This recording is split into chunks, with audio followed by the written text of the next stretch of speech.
జూబ్లీహిల్స్ ఉప ఎన్నికల ప్రచారం జోరు పెరిగింది. మంత్రులంతా బ్యాక్ టు బ్యాక్ ప్రచారం చేస్తున్నారు. సార్ మీరు కూడా 2-3 రోజుల నుంచి జూబ్లీహిల్స్ ప్రచారంలో తిరుగుతున్నారు. ఎలా ఉంది సార్ ప్రచారం? 100% జూబ్లీహిల్స్ ప్రజలు కాంగ్రెస్ పార్టీకి పట్టం కట్టబోతా ఉన్నారు. పెద్ద మేరకు గెలవబోతా ఉన్నారు.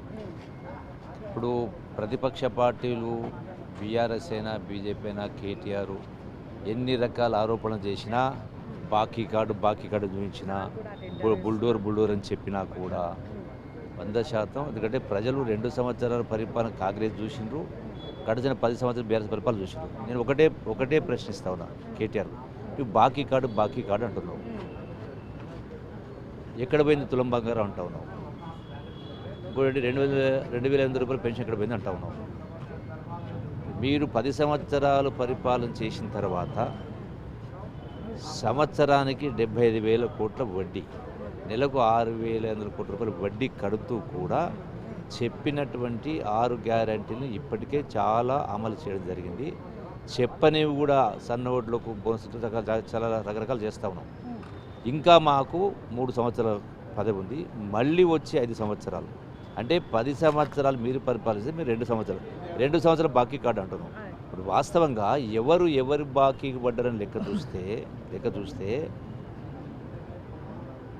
10 సంవత్సరాల పరిపాలనలో మీరు 8 లక్షల కోట్లు అప్పు చేసింది. అంటే 10 సార్ వాళ్ళు ప్రధానంగా ఏమన్నారు, 10 ఏళ్ళు మేము చేసిన అభివృద్ధి మమ్మల్ని గెలిపిస్తుంది, 2 ఏళ్ళు ఇలా అసలు ఏం చేయలేదు కదా. మీరు చేసిన అభివృద్ధి చెప్తున్నా. 64 ఏళ్ళు 22 మంది ముఖ్యమంత్రి పరిపాలన చేస్తే రాష్ట్రం పైన ఉన్న అప్పు 65,000 కోట్లు.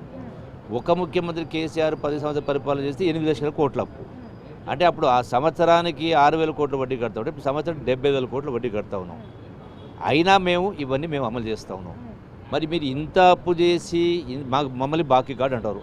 మీరు ఇన్ని లక్షల కోట్ల అప్పు చేసి ధనిక రాష్ట్రం మీ చేతిలో పెట్టిన తర్వాత కూడా మరి మీరు 10 సంవత్సరాల బాకీ కార్డు ఉంది కదా మీది. 10 సంవత్సరాల కింద మీరు చెప్పినటువంటి దళితులకు 3 ఎకరాల భూమి ఇచ్చిండ్రా, నిరుద్యోగ యువకులకు నిరుద్యోగ భృతి ఇచ్చిండ్రా, డబుల్ బెడ్రూమ్ కళ్ళు కట్టించినా. మీరు 10 సంవత్సరాలు మీరు బాకీ పడ్డారు. ఇంకో బాకీ చెప్తా, మీరు మమ్మల్ని తులం బంగారం మాట్లాడుతున్నారు, మాకు ఇంకా టైం ఉంది మేము చేస్తాం. మీరు ప్రజలకు ఎంత బాకీ పడ్డారు? 8 లక్షల కోట్లు. ఈ 2 సంవత్సరాల్లో సుమారు 1,50,000 కడితే మొత్తం 9,50,000 నుంచి 10 లక్షల కోట్లు.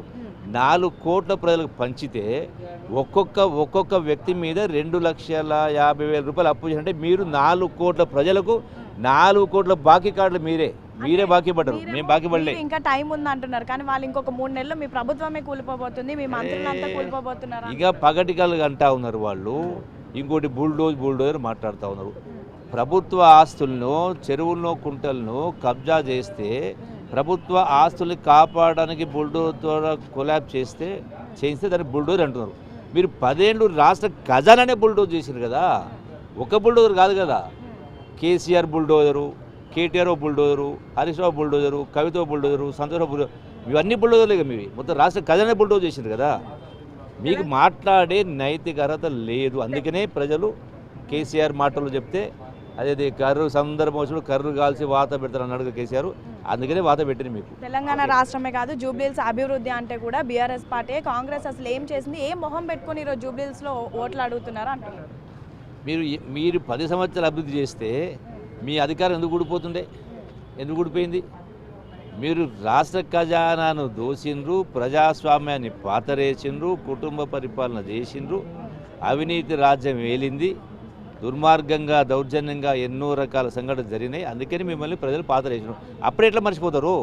ఈ రోజు వరకు ప్రతిపక్ష నేతగా ఉన్నటువంటి కేసీఆర్ కనీసం ఉప ఎన్నికల్లో ప్రచారంకి రాలేదు, కేవలం కేటీఆర్ ఒక్కరే ప్రచారం చేస్తున్నారు. కానీ కాంగ్రెస్ పార్టీ మాత్రం ఎంటైర్ క్యాబినెట్ మంత్రులు, ఎమ్మెల్యేలు అంతా కూడా ప్రచారంకి వస్తున్నారు, ఓడిపోతారనే భయంతోనే వస్తున్నారు అంటున్నారు. మేము చేసినటువంటివి ప్రజలకు మేము ఇచ్చినటువంటివి జ్ఞాపకం చేయకపోతున్నాం. మేము కేసీఆర్ ఎందుకు వస్తున్నారంటే ఏం ముఖం పెట్టుకుని వస్తాం? కేసీఆర్ ఇన్ని లక్షల కోట్లు అప్పు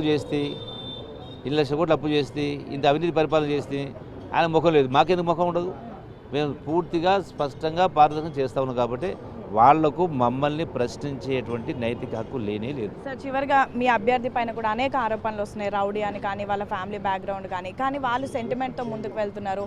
మీ అభ్యర్థి ప్రాపర్గా లేరు కాబట్టి ఈ రోజుకి ఇంకా మీరు పీజీఆర్ పేర్లు చెప్పి ఓట్లు అడుగుతున్నారని కామెంట్ చేస్తున్నారు. మీకు సమాధానం చెప్తా. ఇదే కేసీఆర్, ఇదే బీఆర్ఎస్ పార్టీ మా అభ్యర్థి తల్లికి, తండ్రికి, చెల్లెలికి ముగ్గురు టికెట్లు ఇచ్చింది కదా బీఆర్ఎస్ పార్టీ. అప్పుడు కార్పొరేట్ ఎలక్షన్స్లో.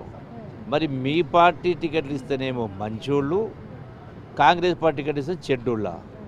మరి ఒక బీటెక్ స్టూడెంట్, ఒక బీటెక్ చదివిన స్టూడెంట్ను మీరు ఆ విధంగా మాట్లాడితే, మరి కేటీఆర్ కూడా ఇంజనీర్ చదివిండు కదా, ఆయన ఇంజనీర్ చేసిన, నేను ఇంజనీర్ చేసిన కదా.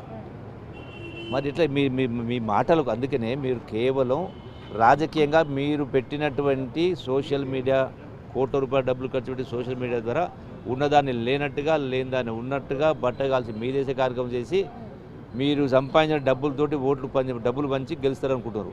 మేము చెప్తా ఉన్నాం అందుకే ఓటర్లు కూడా, అడ్డగోలుగా సంపాదించి చెమటోడ్చి కష్టం సంపాదించింది కాదు.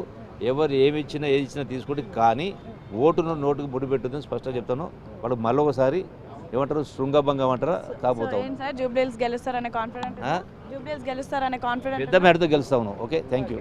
సో మొత్తానికి భారీ మెజారిటీతో గెలవబోతున్నాము. అండ్ ఏదైతే గత 10 సంవత్సరాలు కూడా బీఆర్ఎస్ నాయకులే రాష్ట్రంలో ఉన్నటువంటి ప్రజలకు బాకీ పడ్డారు. 10 ఏళ్ళు వాళ్ళు బాకీ పడ్డారు. కేవలం 2 ఏళ్ళు మేము చేసినటువంటి అభివృద్ధి రేపు జూబ్లీహిల్స్లో మమ్మల్ని భారీ మెజారిటీతో గెలవబోతుంది. ఇంకొక 3 ఏళ్ళు కూడా ఉంది. ఆ 3 ఏళ్ళు కూడా మేము అభివృద్ధి చేసి చూపిస్తాం. రానున్నటువంటి రోజుల్లో కూడా మరొకసారి కాంగ్రెసే గెలుస్తుంది. అప్పుడు కూడా మరింత అభివృద్ధి చేస్తామని అయితే చాలా కాన్ఫిడెంట్గా భారీ మెజారిటీతో గెలుస్తామని జూపల్లి చెప్తున్నటువంటి పరిస్థితి. వీడియో జర్నలిస్ట్ లక్ష్మీకాంత్తో హేమ, బిగ్ టీవీ.